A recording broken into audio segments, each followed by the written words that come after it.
السلام علیکم ورحمۃ اللہ وبرکاتہ۔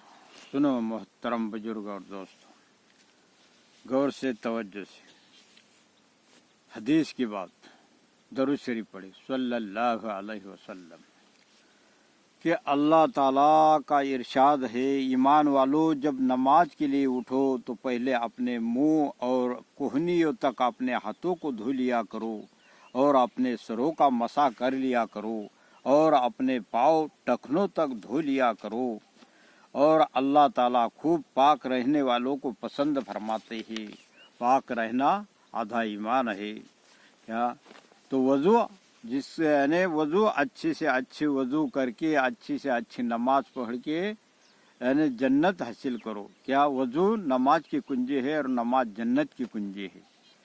ابھی تو غور سے سنو کہ حضرت ابو مالک اشعری رضی اللہ تعالیٰ عنہ سے روایت ہے کہ رسول صلی اللہ علیہ وسلم نے ارشاد فرمایا کہ وضو آدھا ایمان ہے۔ الحمدللہ کہنا اعمال کے ترازو کو ثواب سے بھر دیتا ہے۔ سبحان اللہ والحمدللہ آسمان و زمین کے درمیان کی خالی جگہ کو ثواب سے بھر دیتے ہیں۔ نماز نور ہے، صدقہ دلیل ہے، صبر کرنا روشنی ہے، اور قرآن تمہارے حق میں دلیل ہے یا تمہارے خلاف دلیل ہے، یعنی اگر اس کی تلاوت کی اور اس پر عمل کیا تو یہ تمہاری نجات کا ذریعہ ہوگا، ورنہ تمہاری پکڑ کا ذریعہ ہوگا۔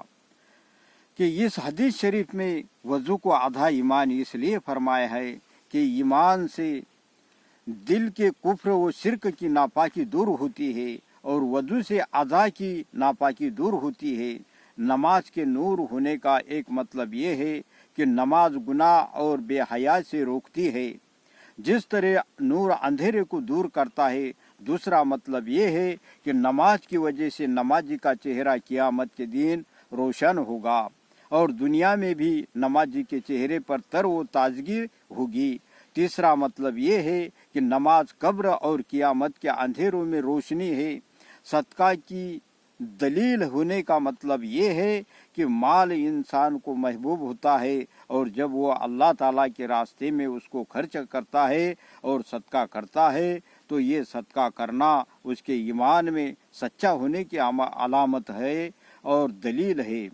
صبر کے روشنی ہونے کا مطلب یہ ہے کہ صبر کرنے والا شخص یعنی اللہ تعالیٰ کے حکم کو پورا کرنے والا، نافرمانی سے روکنے والا، تکلیفوں کو برداشت کرنے والا اپنے اندر ہدایت کی روشنی لیے ہوئے ہے۔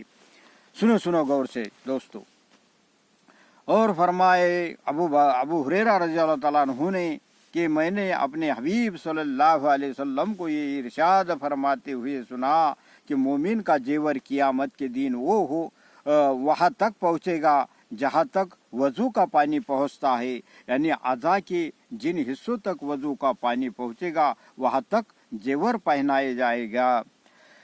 اور فرمایا ہے کہ میں نے فرمایا، ابو ہریرہ رضی اللہ تعالیٰ عنہ فرماتے ہیں کہ رسول صلی اللہ علیہ وسلم کو یہ ارشاد فرماتے ہوئے سنا کہ میری امت قیامت کے دن اس حال میں بلائی جائے گی کہ ان کے ہاتھ پاؤں اور چہرے وضو میں دھلنے کی وجہ سے روشن اور چمکدار ہوں گے۔ لہذا جو شخص اپنی روشنی کو بڑھانا چاہے تو اسے چاہیے کہ وہ اسے بڑھائے۔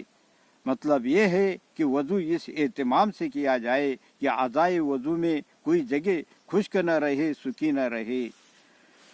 اور فرمایا رسول صلی اللہ علیہ وسلم نے کہ جس نے وضو کیا اور اچھی طرح وضو کیا اور یعنی سنتوں اور آداب و مستحبات کا اہتمام کیا تو اس کے گناہ جسم سے نکل جاتے ہیں، یہاں تک کہ اس کے ناخنوں کے نیچے سے بھی نکل جاتے ہیں۔ تو علماء کی تحقیق یہ ہے کہ وضو، نماز وغیرہ عبادت سے صرف گناہ صغیرہ معاف ہوتے ہیں، کبیرہ گناہ بغیر توبہ کے معاف نہیں ہوتے۔ اس لیے وضو، نماز وغیرہ عبادت کے ساتھ توبہ و استغفار کا بھی اہتمام کرنا چاہیے۔ البتہ اللہ تعالیٰ اپنے فضل سے کسی کے گناہ کبیرہ بھی معاف فرما دے تو دوسری بات ہے۔ حضرت عثمان رضی اللہ تعالیٰ عنہ فرماتے ہیں کہ نبی صلی اللہ علیہ وسلم کو یہ ارشاد فرماتے ہوئے سنا، جو بندہ کامل وضو کرتا ہے یعنی ہر وضو کو اچھی طرح 3 مرتبہ دھوتا ہے، اللہ تعالیٰ اس کے اگلے پچھلے سب گناہ معاف فرما دیتے ہیں۔ تو اللہ آپ لوگوں کو کہنے سننے زیادہ عمل کی توفیق نصیب عطا فرمائے۔ بس تو پھر لائک شیئر ضرور کریں اور سبسکرائب کر لیجئے۔ السلام علیکم ورحمۃ اللہ وبرکاتہ۔